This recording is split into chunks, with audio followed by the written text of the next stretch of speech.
السلام علیکم ورحمۃ اللہ تعالیٰ وبرکاتہ۔ ناظرین حضرات کیسے ہیں؟ امید کرتا ہوں کہ سب بخیریت ہوں گے۔ اللہ تبارک و تعالیٰ کی بارگاہ میں دعا ہے رب ذوالجلال آپ تمام کو اور آپ تمام کے والدین کو سلامت رکھے۔ اگر پہلی بار میرے چینل اسلامی زندگی میں آئے ہوئے ہیں تو میرے چینل اسلامی زندگی کو سبسکرائب کریں، بیل آئیکن آن کر دیں تاکہ ہر ویڈیو کی نوٹیفیکیشن سب سے پہلے آپ کو ملے۔ ناظرین حضرات، جیسا کہ آپ تمامی کو معلوم ہی ہے، مفتی سلمان اظہری صاحب کے اوپر ایک بڑی تہمت لگائی گئی۔ ان کے بارے میں یہ غلط افواہ پھیلائی گئی کہ انہوں نے 1.5 لاکھ روپے پروگرام کے لیے لیے اور پھر اس جلسے میں نہیں آئے۔ دیکھیے، حضور کریم صلی اللہ علیہ وسلم نے ایک مسلمان کا مسلمان پر اس کی جان، اس کی عزت حرام قرار دے دی، اور آج لوگوں کا حال کیا ہے؟ لوگوں کا حال آج یہ ہو گیا ہے کہ لوگ اپنی عزت بچانے کے لیے دوسری کی عزت کو داؤ پہ لگا دیتے۔ وہ یہ نہیں سوچتے کہ ہم حرام کر رہے ہیں یا حلال کر رہے ہیں، بس اپنی عزت بچنی چاہیے۔ اور یہی کچھ ہوا ہے مفتی سلمان اظہری صاحب کے ساتھ بھی، کہ اپنی عزت بچانے کے لیے انہوں نے مفتی سلمان اظہری صاحب کی عزت کو داؤ پہ رکھا ہے۔ حقیقت کیا ہے، اصل کیا ہے؟ آئیے مفتی سلمان اظہری صاحب کی زبانیں ہی سنتے ہیں۔ اس سے پہلے جس نے یہ تہمت لگائی کہ مفتی سلمان اظہری صاحب نے 1.5 لاکھ روپے لیے ہیں اور جلسے میں نہیں آئے، پہلے اس کلپ کو سنتے ہیں، اس کے بعد مفتی سلمان اظہری صاحب کو سنتے ہیں۔ یہ 2 ٹکٹ ہمارے ہاتھ میں ہے۔ ایک ٹکٹ بمبئی سے بنا تھا، اس کو انہوں نے کینسل کروایا۔ دوسرا ٹکٹ بنگلور سے بنا۔ ٹکٹ بنانے میں 67 سے 68 ہزار روپیہ خرچہ ہوا ہے۔ یہ صاحب سجادہ یا عرس کمیٹی ذمہ دار نہیں ہے، یہ ٹکٹ دونوں ہمارے ہاتھ میں ہے۔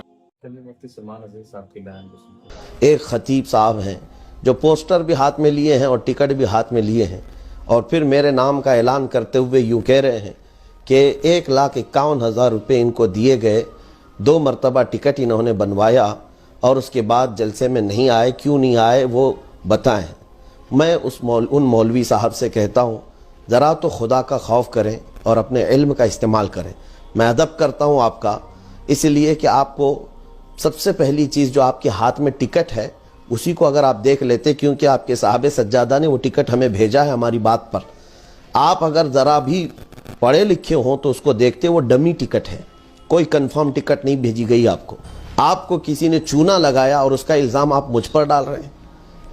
آپ کو کسی نے دھوکہ دیا ہے اور آپ مجھ پر تہمت لگا رہے ہیں، اور اس قدر گھناؤنی تہمت ہے یہ کہ پوری امت میں آپ نے انتشار برپا کر رکھا ہے۔ جتنے لوگوں کا دین ریلیٹڈ ہے مجھ سے، ان کے جذبات کو آپ نے ٹھیس پہنچائی ہے۔ بہرحال میں اس عالم صاحب سے کہوں گا کہ آپ کے ہاتھ میں جو ٹکٹ آپ دکھا رہے ہیں اس کو زوم کر کے پوری قوم کے سامنے دکھا دیں، پھر حقیقت پتہ چل جائے گی کہ کون سی ٹکٹ آپ بتا رہے ہیں۔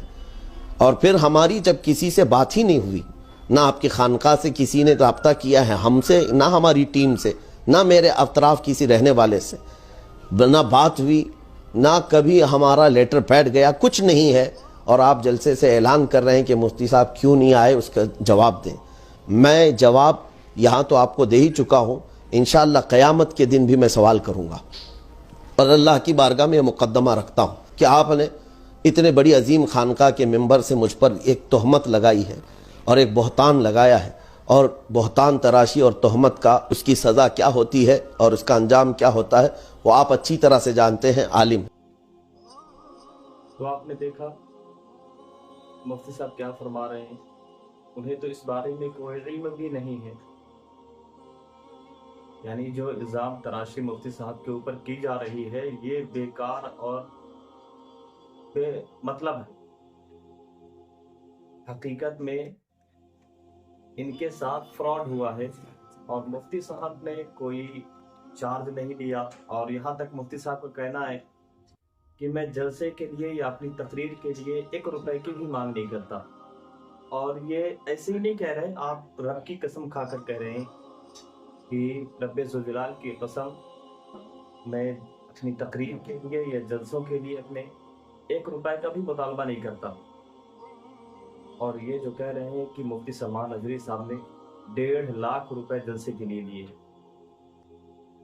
تو یہ سب بیکار کی باتیں ہیں۔ آپ اس طرح کی افواہوں پر اعتبار نہ کیا کریں۔ اللہ کا شکر ہے، رب جلال نے ہمیں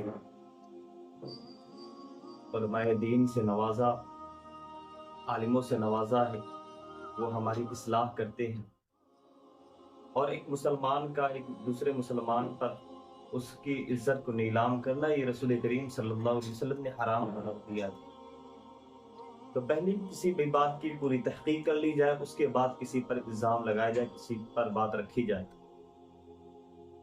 کیسی لگی ویڈیو؟ امید کرتا ہوں کہ اچھی لگی ہوگی۔ ملتی ہیں ایک اور ویڈیو کے ساتھ، تب تک کے لیے خدا حافظ۔